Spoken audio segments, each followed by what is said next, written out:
Well, it's a beautiful morning, beautiful Saturday morning. The birds are chirping, the sun is just coming out, and I feel good about it.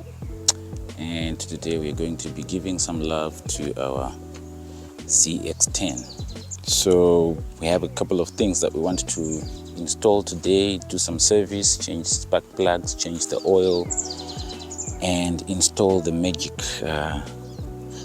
gadget. I normally don't like working on a dirty bike. I should have washed this first, but I'm too lazy to do that. I have a lot of things to do. This is Bambino.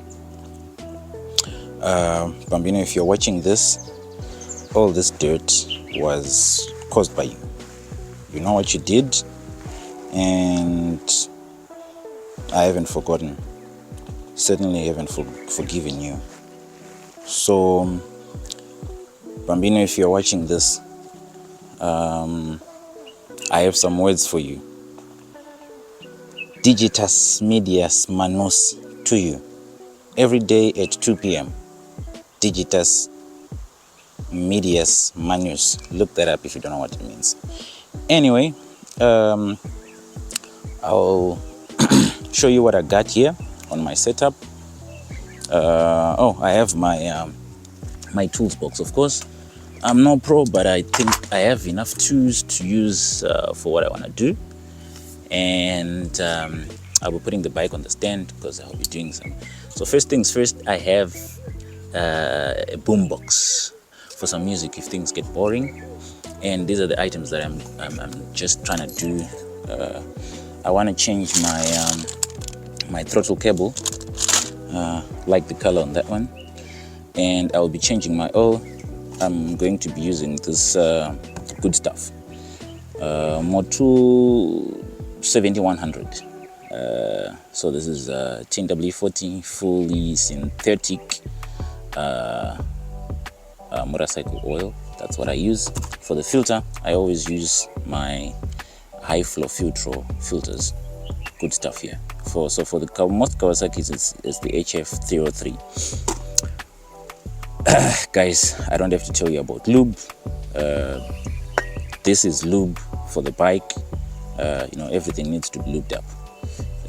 So this is when things get a little bit dry.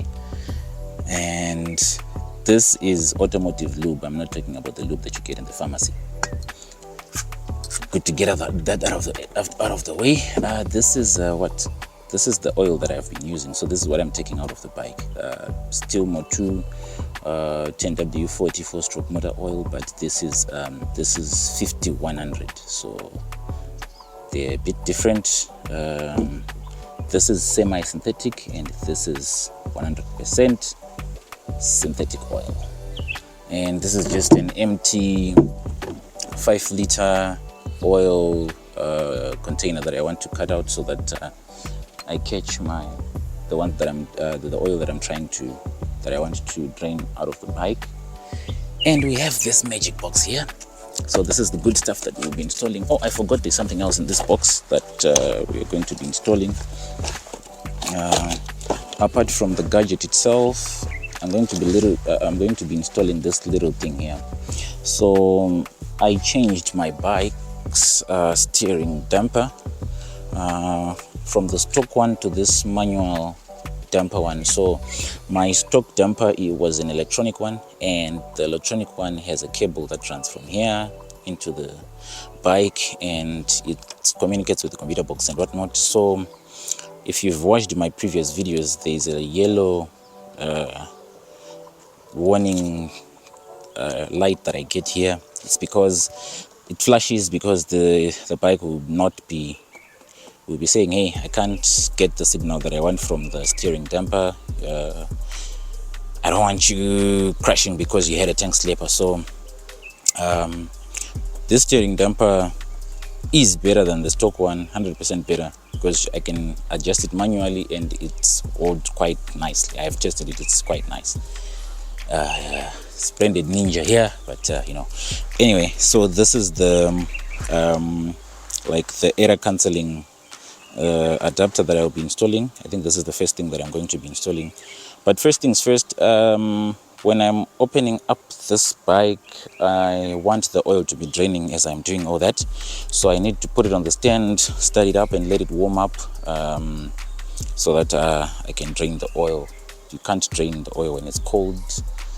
But one of the things that I hate about this bike is when you want to access the simplest of things, like your Haley is making noise. I'm sure you can hear her in the background. Anyway, on the CBR 1000 that I had, it was quite easy to get to the battery and take off the tank. You didn't have to mess with the rear part of the bike. You just needed to lift this part of the seat and you could access the bolts that hold the seat in place, the 2 bolts that are here. So on this one, it's harder because there's plastic underneath. It's not the soft type. You know, you need to take off this pillion seat, take off the 4 bolts that hold this plastic together, and then once this is off, you can access the bolts that hold this seat because they're actually underneath here, and then you can check off the rest of the things because you take it like it's a whole process from this side to that side. So yeah, that's one thing that I don't really like. It's not too difficult, but it could be a lot easier. Anyway, let me put the bike on the stand, start it up and let it warm up.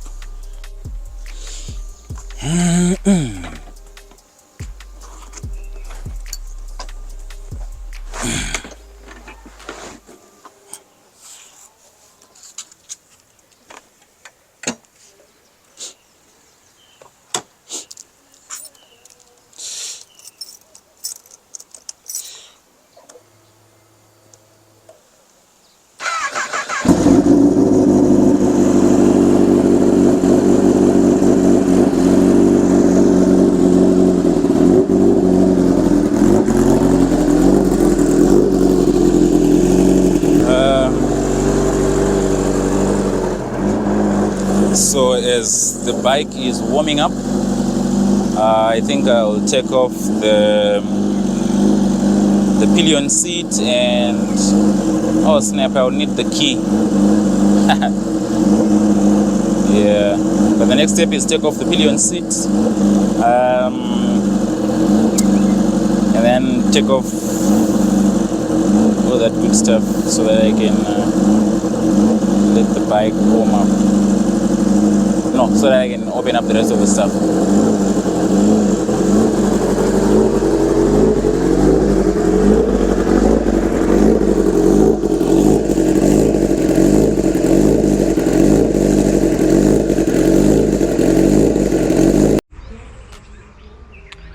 Alright, so I've gone ahead and taken off the rear seat and the pillion seat so that I could access the bolts that hold this in place, and the other one is the side, then the clips. So this is the HM shifter that I'll be taking off, that I've been using on my bike, and this is the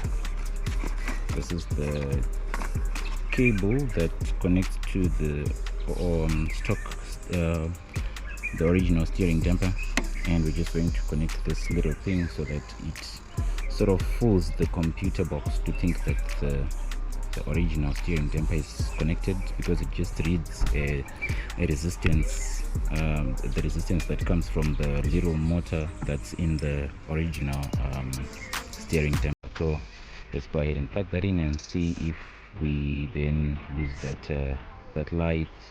It's annoying, eh? That light is very annoying.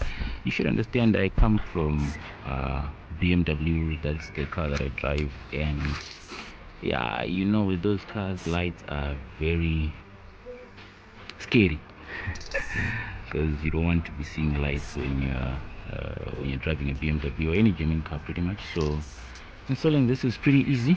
Should be a straightforward thing.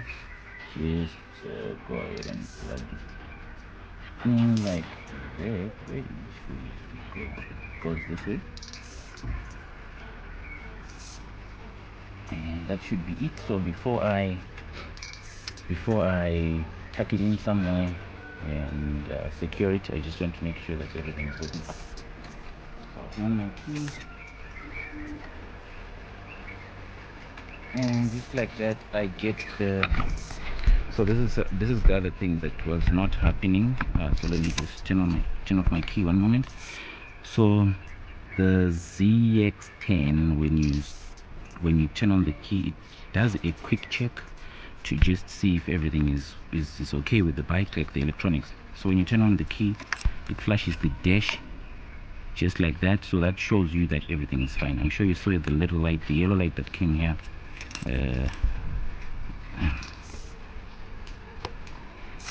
The yellow light that came here is what was flashing when I didn't have that thing installed. So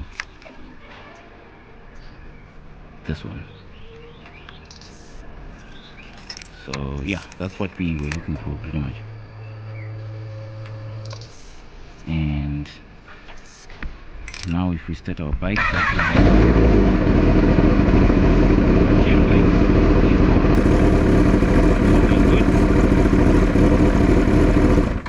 so we are good with that. The only thing that's left is to zip tie this somewhere to secure it so that it's not dangling, otherwise it might end up opening up the installation and then shorting somewhere. So we want to make sure that it's tugged somewhere pretty nice, and that's that. Alright, so the next thing that I'm going to be installing on this bike is the new throttle cable and the housing. So that's the throttle cable and that's the housing, and to do that I need to take off the tank, I need to take off the airbox, and once I've taken those off, that pretty much also gives me access to install the Magnum unit, the race unit, and yeah, so this is next big thing. So what I'm going to do is before I start taking off the tank and whatnot, I'm going to loosen my drain plug for the oil and leave the oil draining as I'm taking off the tank and the airbox and the rest of the stuff, so that every drop gets out of that beer. Okay, so the other thing that I had forgotten to show you that we're installing today are new spark plugs, and these are the ones recommended by the manufacturer for replacement. That's the NGK CR9EIA, 4 of them, and these are the iridium ones. So these are the ones recommended by the manufacturer to use for replacement. So this is the other thing that we'll be installing, apart from changing the oil and the throttle cable and the Magnum unit. So these are the quick of having in life. I drink a lot of water. It's a 2.2 liter bottle that I use every day, and right now I'm taking a short break from today's project and just having my oats. Actually, before I start that, I wanted to put you up on some game on this little tool here. Cost about, I think, $5 in the transit stores if you're in Zimbabwe, and it's a pretty nice handy tool for, you know, loosening up your oil filter. So my oil is draining right there, and the oil filter is out, and as that happens, I'll start taking off the tank and everything else. So yeah, let me have my oats and then I'll proceed. Alright, so let's do a mini unboxing of the, okay, I've already opened the box, but yeah, that's the box of the race unit Magnum from Shift Power. So this little unit is what does all the magic that you saw in the intro of this video. It's a standalone module that has a quick shifter, Magnum. So the quick shifter is here. Let me take it out. So there's your quick shifter. It comes with the shift rod. You have to give them the measurements of your setup if you're on stock rear sets or on aftermarket rear sets, you have to let them know and measure it and tell them how long it is so that they can match it with the length of the quick shifter. You know how that works. So let me take this out. So in the box you get the race unit with the harness, and then there's a button. Where is it? Okay, so here's the button. So this is the button that controls your pit lane limiter. I think your pit lane limiter and the Magnum effect. So the Magnum effect is that pop, the pops, the pa. You have some stickers. So this is a Velcro sticker so that I can stick the other side on the unit and then stick the other side on the bike so that this thing is secure. And then a couple of zip ties to pretty much secure the harness here. That's pretty much it. This race unit has got only 2 buttons at the top that you use to enter the menu and do some configurations and setup using this small LED screen. So your quick shifter connects here and the button connects here. That's pretty much it. This pink wire is for your speed sensor, goes to your real speed sensor. I won't be going in depth of how to connect this, as I don't want my video to be too long, but I just wanted to give you an overview of the unit itself and just do a mini unboxing, since it's the main thing that we're installing today that's giving us that good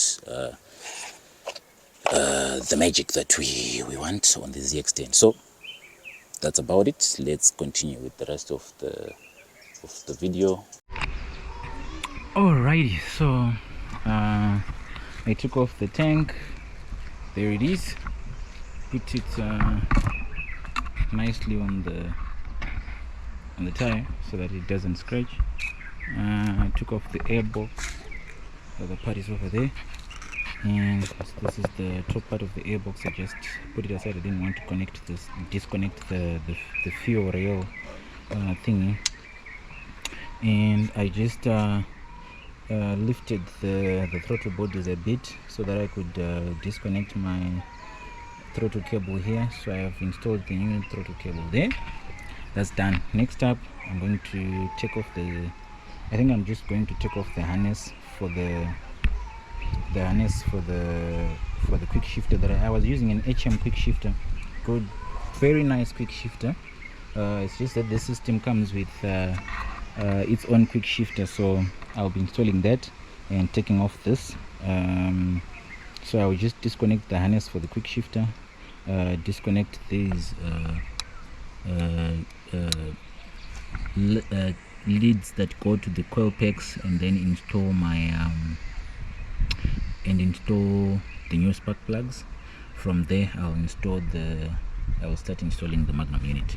So that's where we are right now. Let's continue. That is your number one. All right, so finally I'm done putting the spark plugs, but gave me a bit of trouble, especially this one and this one, because they're a bit inside the frame.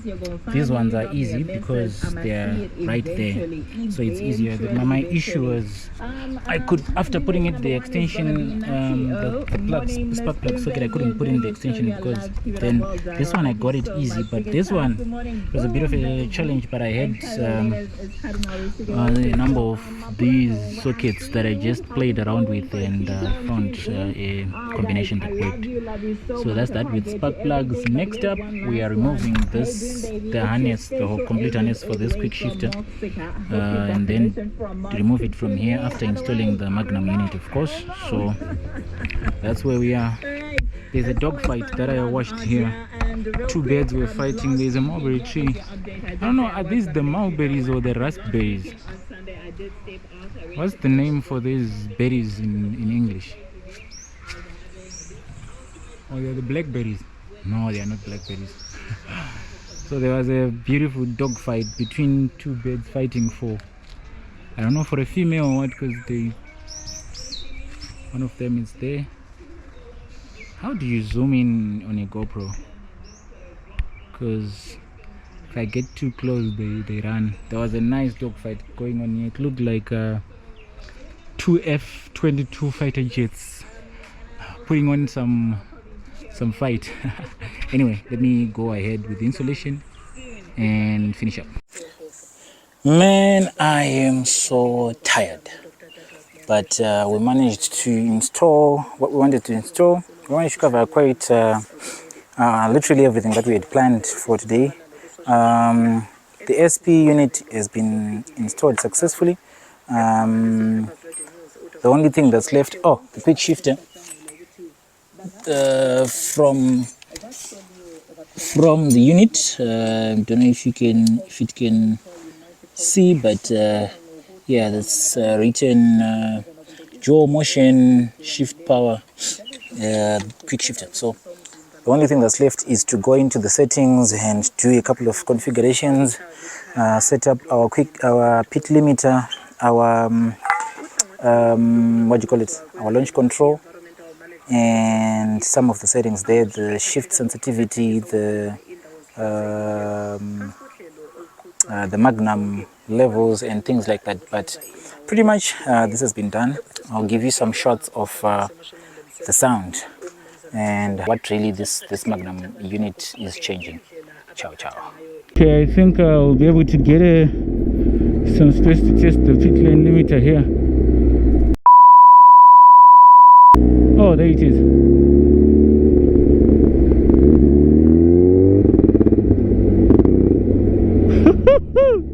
Can you hear that? Can you hear that? Okay, my indicator is still on.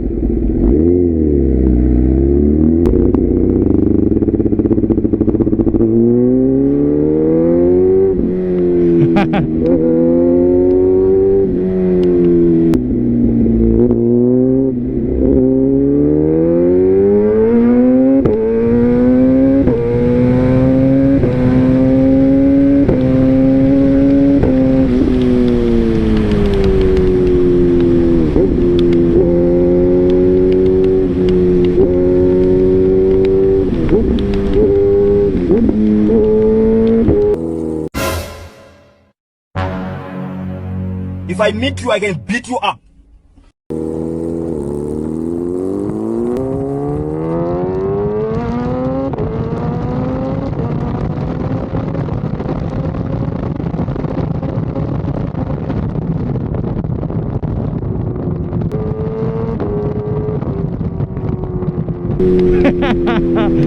Man, that sounds so good. It sounds so freaking awesome, man.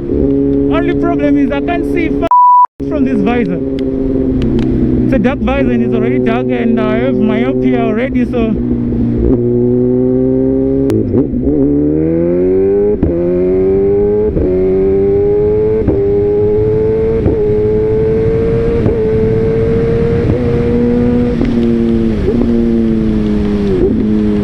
there's a bus stop somewhere here. Here it is.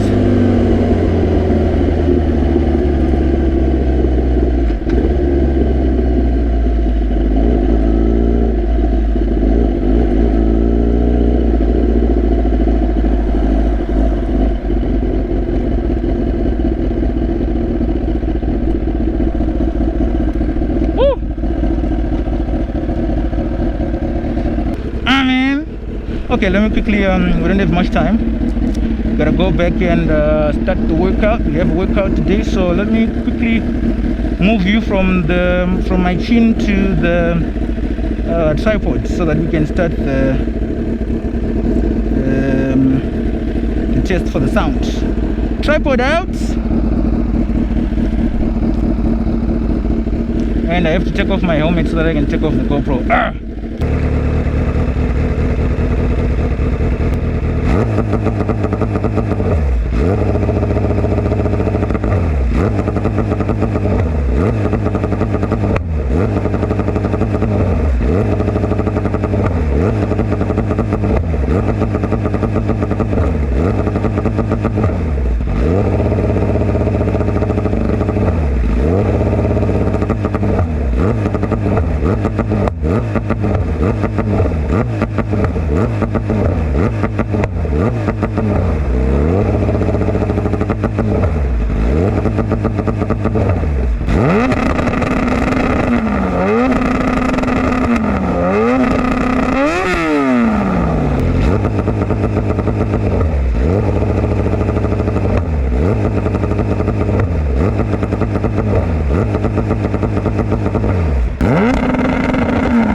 Man, that's some good shit.